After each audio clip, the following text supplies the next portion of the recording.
जय हिंद साथियों, स्वागत है आपके अपने परिवार गांव की पाठशाला में। आज के इस वीडियो के माध्यम से हम लोग डिस्कशन करने वाले हैं ज्योग्राफी के सेट नंबर 1 के बारे में। अगर बात करें तो सेट नंबर में लगभग 100 क्वेश्चन कहें या फिर 100 क्वेश्चन जो कि दिए गए हैं। अगर बात करें कि इससे पहले इसका पार्ट नंबर 1 में हमने लगभग 20 क्वेश्चन का डिटेल में डिस्कशन किया है। यदि आपने अभी तक उस वीडियो को नहीं देखा है तो आप इसको वीडियो को भी देख सकते हैं। आज के इस वीडियो के माध्यम से बात करें तो यानी ज्योग्राफी के लगभग 21वें क्वेश्चन से आज हम इस वीडियो के माध्यम से डिस्कशन करेंगे। तो शुरुआत करते हैं आज की इस श्रृंखला का, जो कि श्रृंखला का पहला क्वेश्चन बात करें तो पहला क्वेश्चन आपसे पूछ रहा है कि संसार की छत यानी रूफ ऑफ द वर्ल्ड किसे कहते हैं। आपके पास विकल्प हैं अरावली पर्वत, सतपुड़ा पर्वत या फिर पामीर का पठार। उपयुक्त में से एक से अधिक, उपयुक्त में से कोई नहीं। तो इस प्रश्न का जो सही उत्तर हो जाएगा, अगर बात करें तो उत्तर हो जाएगा विकल्प नंबर सी की यानी पामीर का पठार। अगर वहीं बात करें हम लोग कुछ, क्योंकि हम लोग जो डिस्कशन कर रहे हैं वो डिटेल में डिस्कशन कर रहे हैं, यानी कि उस टॉपिक से संबंधित जितने भी महत्वपूर्ण क्वेश्चन आते हैं या जितने भी महत्वपूर्ण विकल्प होते हैं उन सभी को हम लोग डिस्कशन करते हैं। तो जैसे कि विकल्प में आपका दिया है अरावली पर्वत, तो यानी अगर बात करें तो संसार का जो सबसे पुराना पर्वत की बात करें तो अरावली पर्वत हो जाए। तो बात करें कहाँ स्थित है तो राजस्थान राज्य में स्थित है। तो बात करें कि ये सबसे पुराना पर्वत कहें, ये सबसे ओल्ड कहें तो जो पर्वत है वो अरावली पर्वत हो जाता है। किस राज्य में स्थित है? राजस्थान राज्य में। अगर बात करें वहीं आपसे पूछता है कि अरावली पर्वत की सर्वाधिक ऊंची चोटी कौन सी है। तो अगर चोटी की बात करें, हमने जैसे कि कल के वीडियो में भी काफ़ी डिटेल में डिस्कसन किया था, तो जितने भी महाद्वीपों की बात करें तो जिस महाद्वीप में सर्वाधिक ऊँची पर्वत कौन सा है, उसकी चोटी कौन सा है, ऐसा डिस्कशन किया था। सेम वैसा ही आज भारत के परिप्रेक्ष्य में हम लोग डिस्कशन करेंगे। तो अगर बात करें अरावली की सर्वाधिक ऊंची चोटी के बारे में तो आप देखते हैं कि गुरु शिखर, जो कि सर्वाधिक यानी अरावली पर्वत की सर्वाधिक ऊंची चोटी कौन सी है तो गुरु शिखर है। अगर वहीं बात करें जैसे कि विकल्प नंबर बी में दिया है सतपुड़ा रेंज, यानी कि महाराष्ट्र राज्य में। ये सबसे पहले तो यही क्वेश्चन बनता है कि किस राज्य में स्थित है तो महाराष्ट्र राज्य में स्थित है। अगर बात करें इसकी सर्वाधिक ऊंची चोटी के बारे में तो सतपुड़ा की जो सर्वाधिक ऊंची चोटी है, तो अगर सर्वाधिक ऊंची चोटी की बात करें तो इसकी जो है आपको देखने को मिलेगा धूपगढ़ी। आप कई बार आपको एग्जामों में यहाँ से क्वेश्चन देखने को मिलेगा। तो पूछता है कि सतपुड़ा रेंज कहें या फिर सतपुड़ा पहाड़ी की सर्वाधिक ऊंची चोटी कौन सी है तो धूपगढ़ी हो जाती है। वहीं हम लोग बात करें कुछ और प्रमुख जो कि भारत से संबंधित पर्वत हैं, साथ ही साथ उनकी जो चोटियां हैं उन सभी को 1 बाय 1 कर भी डिस्कशन कर लेंगे। आप लोग एक जगह नोट्स करते जाइएगा, जिससे कि यहाँ से जो भी क्वेश्चंस आपको निकट भविष्य की एग्जामों में देखने को मिले या फिर अगर आप प्रीवियस ईयर पेपर बना रहे तो वहाँ देखने को मिले, तो उन सभी को आप लोग टिकल कर सकें या फिर उन कहें तो उन सभी को आप पकड़ सकें। तो जैसे कि अगर बात करें जो अरावली की गुरु शिखर हो गई, अगर यहीं इसकी ऊंचाई की अगर पूछता है तो 1722 मीटर आपको देखने को मिलेगा। जो अरावली की सर्वाधिक ऊंची चोटी गुरु शिखर है उसकी ऊंचाई अगर पूछ लेता है, एक्यूरेट अगर पूछता है तो 1722 मीटर। धूपगढ़ी की अगर पूछता है तो धूपगढ़ी की यानी बात करें जैसे कि जो सतपुड़ा की ऊंची चोटी है तो 1300 जो कि 50 मीटर आपको देखने को मिलेगा। अगर बात करें कुछ और प्रमुख चोटियों के बारे में तो जैसे कि आप देखते हैं कि नीलगिरी पर्वत, जो कि नीलगिरी पर्वत की जो सर्वाधिक ऊंची चोटी है, आप लिख लीजिएगा एक जगह कहीं नोट करके, नीलगिरी यानी नीलगिरी पर्वत की जो सर्वाधिक ऊंची चोटी है वो आपसे कई बार एग्जामों में पूछेगा तो आप बताएंगे कि डोडा बेटा है। कौन है तो डोडा बेटा, यानी डोडा बेटा जो नीलगिरी पर्वत है, यानी जो भारत के दक्षिणी भाग में जो सर्वाधिक ऊंची चोटी अगर बात करें नीलगिरी तो उसकी जो ऊंची चोटी है तो डोडा बेटा। अगर इसकी ऊंचाई के बारे में बात करें तो कई बार आपको यहाँ से एग्जामों में देखने को मिला तो 2636 मीटर जो कि इसकी ऊंचाई है। तो नीलगिरी की सर्वाधिक ऊंची चोटी की बात करें तो डोडा बेटा है। ऊंचाई की बात करके कितनी ऊंची है तो 2636 मीटर आपको देखने को मिलेगी। वहीं आपसे एक क्वेश्चन ये भी पूछता है कि दक्षिणी भारत की सर्वाधिक ऊंची चोटी कौन सी है। तो दक्षिणी भारत की अगर सर्वाधिक ऊंची चोटी की बात करें तो अनायमलाई की पहाड़ी जो कि दक्षिणी भारत में पाई जाती है। अनामलाई की पहाड़ी की जो सर्वाधिक ऊंची चोटी है तो अनाईमुडी है। बात करें अनाईमुडी जो दक्षिणी भारत की सर्वाधिक ऊंची चोटी है तो यहाँ से भी आपको क्वेश्चन एग्जामों में देखने को मिले। वहीं आपसे ये पूछता है दूसरा क्वेश्चन जो पूछेगा तो वो पूछेगा कि अनाईमुडी की ऊंचाई कितनी है, यानी भारत की जो दक्षिणी भारत की सर्वाधिक ऊंची चोटी अनाईमुड़ी है उसकी ऊंचाई कितनी है। यहाँ से अगर क्वेश्चन उठेगा तो आप लोग एक जगह नोट कर लीजिएगा 2695 मीटर, यानी 2695 मीटर जो कि अनाईमुड़ी कहें या फिर दक्षिण भारत की सर्वाधिक ऊंची चोटी आपको देखने को मिलेगी। अगर वहीं बात करें पश्चिमी घाट कहें या फिर सह्याद्री की, आप भारत का मैप बनाएंगे तो आपको देखेंगे जो पश्चिमी घाट कहें तो पश्चिमी घाट को जो हम लोग सह्याद्री के नाम से जाना जाता है। इसके उत्तरी भाग की अगर बात करें तो उत्तरी भाग की जो कहते हैं तो कलसुबाई इसकी सर्वाधिक, यानी सह्याद्री की अगर बात करें तो या फिर कहें पश्चिमी घाट की जो उत्तरी भाग है तो उसको कलसुबाई यानी सर्वाधिक ऊंची चोटी जो कि है कलसुबाई हो जाती है। अगर बात करें कि इसकी सर्वाधिक ऊंची चोटी कौन सी, यानी इसकी ऊंचाई कितनी है कलसुबाई की, तो वहाँ से भी आपको क्वेश्चन देखने को मिलेगा 1646 मीटर। वहीं अगर बात करें सह्याद्री की जो दक्षिणी चोटी है, यानी दक्षिणी चोटी है भाग की जो चोटी है वो हो जाती है आप महाबलेश्वर। यहाँ से भी आपको क्वेश्चन देखने को मिलेगा। तो आप नोट करके एक जगह ये सारे क्वेश्चन रख लीजिए। जब भी एग्ज़ाम में आप बैठेंगे तो आपको यहाँ से कई बार एग्जामों में क्वेश्चन देखने को मिलेंगे। तो अगर बात करें कि महाबलेश्वर की ऊंचाई कितनी है तो 1438 मीटर आपको देखने को मिलेगी। तो यहाँ से भी संबंधित आपको क्वेश्चन देखने को मिलेगा। अगर वहीं बात करें हम कुछ और प्रमुख पर्वतों के बारे में, तो जैसे कि आप कार्डमम देखते हैं तो दक्षिणी भारत में जो कि यानी दक्षिणी भारत अगर बात करें तो सबसे जो दक्षिणी छोर पे जो पहाड़ी पाई जाती है वो कार्डमम की पहाड़ी पाई जाती है। तो कुछ इस तरह से जो कि हम लोग डिस्कशन करते हैं, सभी क्वेश्चन को वन बाय वन कर ऐसा ही डिस्कशन हमारे द्वारा किया जाता है। अगर बात करें जैसे कि वहीं अमरकंटक की, तो अमरकंटक की आप देखे होंगे, यानी अमरकंटक की सर्वाधिक ऊंची चोटी के बारे में बात करें तो मैकाल हो जाता है। अगर ऊंचाई की बात करें तो इसकी ऊंचाई जो होगी 1124 मीटर। यहाँ से भी आपको क्वेश्चन देखने को मिलता है। तो यहाँ से जो क्वेश्चन पूछता है कि अमरकंटक की पहाड़ी से कहें या मैकाल पर्वत से कौन सी नदी निकलती है, तो यहाँ से आपसे 3 नदियाँ देखने को मिलेंगी। जो एक नदी देखने को मिलेगी महानदी, वहीं दूसरी जो नदी देखने को मिलती है तो आपको देखने को मिलेगी सोन नदी। अगर बात करें सोन नदी के बारे में तो सोन नदी जो कि आपको देखने को मिलेगी कि यानी गंगा में दक्षिण से मिलने वाली एक मात्र जो नदी है वो कौन सी है, तो सोन नदी है। बात करें किसकी सहायक नदी है तो गंगा की सहायक नदी। कुछ ऐसे क्वेश्चन भी आपको यहाँ से एग्जामों में देखने को मिलेगा। तो इस क्वेश्चन के लगभग जो अगर उत्तर की बात करें तो पामीर का पठार हो गया। उससे संबंधित जितने भी महत्वपूर्ण फैक्ट जो कि आपसे पूछ सकता था हमने उनका डिस्कशन किया। अब बात करते हैं क्वेश्चन नंबर नेक्स्ट के बारे में। तो जैसे कि क्वेश्चन नंबर नेक्स्ट के बारे में यानी क्वेश्चन नंबर 22 की बात करें तो पूर्वी समुद्र की स्वामी का नाम है, यानी पूर्वी समुद्री कहें या पूर्वी समुद्र का स्वामिनी किसको कहा जाता है, यानी किस देश को कहा जाता है। तो यहाँ से क्वेश्चन आपको देखने को एग्जाम में मिलेगा। तो अगर बात करें इसका सही उत्तर तो श्रीलंका हो जाएगा। ये वन लाइनर के टाइप में है, इसमें जो कि फैक्ट नहीं डिस्कशन किया जा सकता है। तो यानी कि जो क्वेश्चन जहाँ पे हमें लगेगा या जहाँ पे कुछ महत्वपूर्ण फैक्ट देने लायक है वहाँ पे हम लोग डिटेल में डिस्कशन करेंगे। कुछ ऐसे क्वेश्चन है जो वन लाइनर फॉर्म में है तो आप उनको याद कर लीजिएगा कि यानी जो पूर्वी समुद्र की स्वामिनी का नाम से जाना जाता है देश तो वो श्रीलंका जाना जाता है।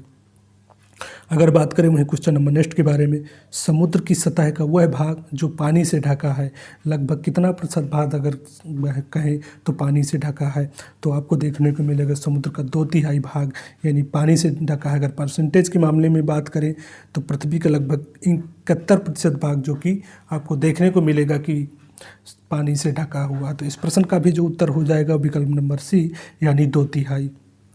बात करें क्वेश्चन नंबर नेक्स्ट के बारे में तो आपको देखने को मिलेगा कि कई बार जो कि एग्जामों में आप कहीं ऐसा है कि वन लाइनर फॉर्म में क्वेश्चंस दिए हुए हैं, कहीं जहां लगेगा कि जैसे कि इस प्रश्न में काफ़ी डिटेल में डिस्कशन होने वाला है। तो अगर बात करें क्वेश्चन नंबर 24 के बारे में, समुद्र तल पर पृथ्वी के केंद्र के सबसे निकट स्थान कौन सा है, तो आपसे कई बार यहाँ से एग्जामों में क्वेश्चन देखने को मिलेगा। तो पूछता है कि पृथ्वी के सबसे निकट स्थल कौन सा होगा, तो वो आपको देखने को मिलेगा उत्तरी ध्रुव। अगर हम लोग ग्लोब की बात करें तो आपको देखने को मिलेगा कि जो हम ग्लोब में देखते हैं तो जो समुद्र तल के सर्वाधिक यानी नॉर्थ पोल साथ ही साथ साउथ पोल, तो जो समुद्र तल के सर्वाधिक नज़दीक है वो उत्तरी ध्रुव कहें या फिर नॉर्थ पोल, ये देखने को मिलेगा। अब वहीं अगर बात करें कि जैसे कर्क रेखा आ गया गया, मकर रेखा आ गया, तो आपसे क्वेश्चन ये पूछता है कि मकर रेखा में स्थित देश कितने कौन कौन से हैं, यहाँ से भी क्वेश्चन आपको देखने को मिलेगा। वहीं भारत के परिप्रेक्ष्य की बात करें तो आपसे ये क्वेश्चन पूछता है कि कर्क रेखा में कितने राज्य भारत के स्थित हैं, या फिर एक क्वेश्चन ये भी उठता है कि कर्क रेखा में विश्व के कितने देश हैं। ऐसे भी क्वेश्चन आपको एग्जामों में देखने को मिलते हैं। जब आप स्टेट पीसीएस देंगे या फिर कोई जैसे संघ लोक सेवा आयोग हो गया या फिर किसी भी राज्य के स्टेट पीसीएस देंगे तो वहाँ यहाँ से संबंधित काफ़ी क्वेश्चन आपको देखने को मिलेंगे। तो बात करते हैं जैसे कि मकर, सबसे पहले हम लोग जो बात करेंगे मकर रेखा के बारे में बात करेंगे, क्योंकि अगर ग्लोब की अकॉर्डिंग देखा जाए तो जैसे कि आप देख रहे हैं 0 डिग्री रेखा, यानी भारत यानी ग्लोब के जो बीच मध्य से बात करें तो भूमध्य रेखा कहें या फिर 0 डिग्री रेखा आपको देखने को मिलेगी। वहीं बात करें अगर ग्लोब के लगभग 23.5 डिग्री साउथ में जो कि रेखा जाती है, यानी साउथ में 23.5 डिग्री जो रेखा जाती है वो मकर रेखा कहलाती है। अगर बात करें ग्लोब की यानी विषुवत रेखा के लगभग नॉर्थ में 23.5 डिग्री जो रेखा जाती है उसको हम लोग क्या कहते हैं, तो कर्क रेखा कहते हैं। यानी ग्लोब के मध्य से जो जाती है भूमध्य रेखा कहें या 0 डिग्री रेखा कहें या विषुवत रेखा कहें के नाम से जानी जाती है, या विषुवत रेखा के साउथ में 23.5 डिग्री जो रेखा जाती है मकर रेखा, वहीं आपको देखने को मिलेगा कि विषुवत रेखा के 23.5 डिग्री नॉर्थ में जो रेखा जाती है वो कर्क रेखा। यानी ये 3 रेखाएँ जो कि आपको ग्लोब में देखने को मिलेगी।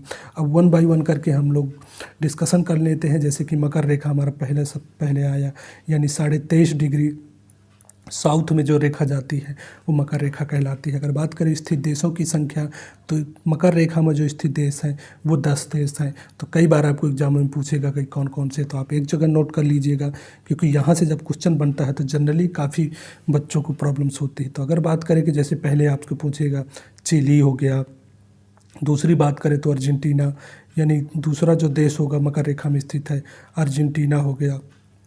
तीसरा बात करें तो पराग्वे, वहीं चौथा बात करें देश, यानी चौथा देश बात करें तो ब्राज़ील।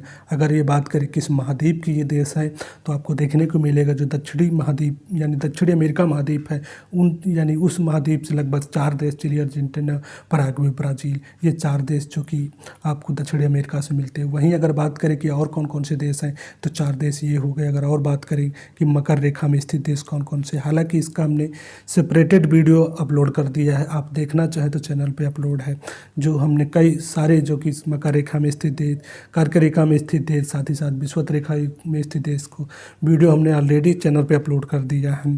तो आप उसको भी देख सकते हैं, अगर देखना चाहते तो आप वहाँ से भी आप देख करके अपना पूरा जो डाउट है क्लियर कर सकते हैं।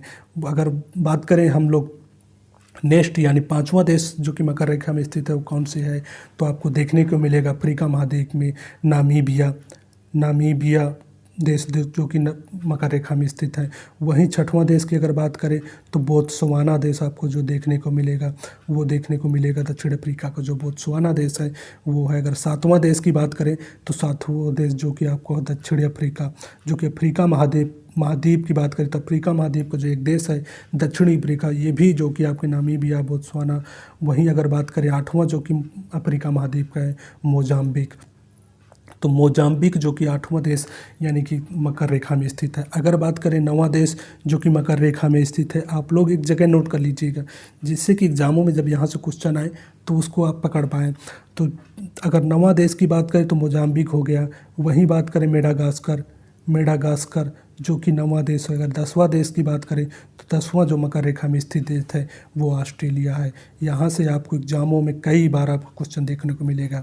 तो अगर बात करें कि 1 बाई 1 करके, तो जो पहला देश है Chile, Argentina, Paraguay, Brazil, Namibia, Botswana, वहीं बात करें मोजाम्बिक, मेडागास्कर और ऑस्ट्रेलिया, ये कुछ प्रमुख देश हैं जो कि मकर रेखा में स्थित है। वहीं अगर बात करें विषुवत रेखा में कौन कौन से देश हैं तो आपको देखने को मिलेगा कि विषुवत रेखा में लगभग जो कि 13 देश हैं। आप इस चीज़ को अगर देखना चाहें तो मैप के माध्यम से अगर आपको देखना है तो आप सेपरेटेड वीडियो को देख लीजिए। हम लोग 13 जो कि विषुवत रेखा में स्थित है उन 13 को डिस्कशन कर लेते हैं। तो आपको देखने को मिलेगा इक्वाडोर, पहला जो देश है अफ्रीका यानी दक्षिणी अमेरिका का जो महाद्वीप है तो वो इक्वाडोर। वहीं बात करें तो कोलंबिया जो विषुवत रेखा में स्थित देश है, कोलंबिया। वहीं अगर बात करें तीसरा जो देश है कोलंबिया के बाद ब्राज़ील, जो कि दक्षिणी अमेरिका महाद्वीप है, यानी Ecuador, Colombia, Brazil, Sao Tome Principe, Gabon, Congo गणराज्य, ये कुछ प्रमुख देश है जो कि आपको देखने को मिलेगा। अगर बात करें वहीं कांगो गणराज्य, युगांडा, केन्या, सोमालिया, ये कुछ प्रमुख देश हैं जो कि देखने को मिलेगा। अगर वहीं बात करें मालदीव, इंडोनेशिया, साथ ही साथ किरिबाती, ये 13 प्रमुख जो देश हैं आपको देखने को मिलेंगे।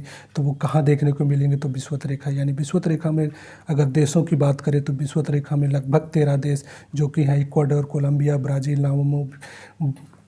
Brazil, Sao Tome Principe, Gabon, Congo गणराज्य, युगांडा, सोमालिया, केन्या, सोमालिया, साथ ही साथ यानी किरिबाती, इंडोनेशिया, किरिबाती, 13 देश जो कि आपको विषुवत रेखा में देखने को मिलेंगे। अगर वहीं बात करें कि कर्क रेखा में कितने देश हैं, तो आप लोग देख लीजिए कर्क रेखा में जो स्थित देश हैं वो 17 देश हैं। कर्क रेखा में अगर बात करें तो भारत स्थित है। अगर बात करें भारत के परिप्रेक्ष्य में तो भारत के लगभग 8 राज्य जो कि कर्क रेखा में स्थित हैं। तो आपसे पूछता है कि कौन कौन से, तो राजस्थान, गुजरात, साथ ही साथ मध्य प्रदेश, महाराष्ट्र। अगर बात करें वहीं झारखंड, पश्चिम बंगाल, और बात करें तो त्रिपुरा और मिजोरम, ये कुछ प्रमुख राज्य हैं जो कि कर्क रेखा में भारत के स्थित है। तो आप इस चीज़ को एक जगह नोट कर लीजिएगा, जिससे कि यहाँ से अगर एग्जामों में क्वेश्चन आपको उठता है तो आप उस चीज़ को पकड़ पाइएगा। अब बात करते हैं क्वेश्चन नंबर नेक्स्ट के बारे में। तो क्वेश्चन नंबर जैसे कि नेक्स्ट यानी 25 है, यानी 6400 किलोमीटर लंबाई एवं 2000 किलोमीटर से 2400 किलोमीटर चौड़ाई वाला एक कटक उत्तरी एवं दक्षिणी अटलांटिक महासागर द्रोणियों के मध्य से गुजरता है। हुआ हिंद महासागरीय द्रोणी और फिर ऑस्ट्रेलिया तथा आर्कटिक के बीच से दक्षिणी प्रशांत महासागरीय श्रेणी द्रोणी में प्रवेश करता है। यह कटक कौन सा होगा? तो यहाँ से संबंधित, हालांकि ये क्वेश्चन काफ़ी अगर कहें तो हार्ड टाइप के हैं। ये ज़्यादातर अगर बात करें तो ऐसे क्वेश्चन जो कि आपको स्टेट पीसीएस की बात करें या फिर अगर बात करें कि जो यूपी पीसीएस के पैटर्न पे दिया गया, तो इस प्रश्न का जो सही उत्तर हो जाएगा, अगर सही उत्तर की बात करें यानी मध्य की बात कर रहा है, द्रोणी की बात कर रहा है, तो जो द्रोणी होता है वो मध्य होता है, यानी महासागरीय जो कटक होता है मध्य। यानी इस प्रश्न का जो सही उत्तर की बात करें तो वो विकल्प नंबर सी मध्य हो जाएगा, या फिर कहे तो महासागरीय कटक हो जाएगा। अगर वहीं बात करें क्वेश्चन नंबर नेक्स्ट के बारे में, तो गल्फ स्ट्रीम है। तो गल्फ स्ट्रीम क्या है? एक खाड़ी में नदी है, या जो जेट स्ट्रीम का दूसरा नाम है, या एक महासागरीय धारा है। तो इस प्रश्न का जो सही उत्तर हो जाएगा तो गल्फ स्ट्रीम भी एक गर्म धारा है। अगर बात करें कि इसके कुछ फैक्ट्स के बारे में, तो फैक्ट्स आपको देखने को मिलेंगे। ये अटलांटिक महासागर की अगर बात करें कि सबसे पहले तो यही पूछता है कैसी धारा है, ठंडी धारा है या फिर गर्म धारा है। तो आपको देखने को मिलेगा जो गल्फ स्ट्रीम है एक गर्म जल धारा है। दूसरा कुछ जो यहाँ से आपको देखने को मिलेगा वो देखने को मिलेगा कि किस महासागर में स्थित है। आपसे ये भी क्वेश्चन पूछेगा तो अटलांटिक महासागर की कैसी धारा है? तो गर्म जल धारा है। तो ये भी क्वेश्चन आपको देखने को यहाँ से मिलेगा।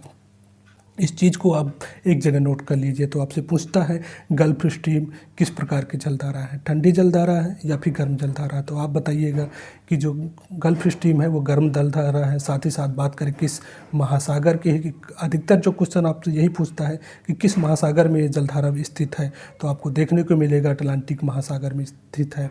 अगर बात करें ये क्या है, तो ये एक महासागरीय जलधारा है। तो ऐसे कुछ क्वेश्चन, हालांकि अगर बात करें जलधाराओं से, तो जलधारा एक अपने आप में काफ़ी लंबा टॉपिक हो जाएगा, डिस्कशन किया जाएगा तो शायद 2 से 3 घंटे में भी ये डिस्कशन नहीं किया जा सकता है। तो इसको एक सेपरेट वीडियो के माध्यम से हम डिस्कशन करके वीडियो चैनल पे अपलोड कर देंगे, आप उसको वहाँ से देख लीजिएगा। यहाँ से सिर्फ इतना ही हम डिस्कशन कर लेते हैं कि जैसे गल्फ स्ट्रीम एक गर्म जलधारा है जो कि अटलांटिक महासागर की जलधारा है। क्योंकि अगर पूरा डिस्कशन यानी जितनी भी महासागरीय जलधाराओं को अगर डिस्कशन किया जाएगा तो शायद 2 से 3 घंटा भी लग सकता है। तो इस वजह से इसका इतना ही हम लोग डिस्कशन करते हैं। अब बात करते हैं क्वेश्चन नंबर नेक्स्ट के बारे में। तो ग्रैंड कैनियन है क्या है? एक खड्ड है, एक बड़ा तोप है, एक नदी है।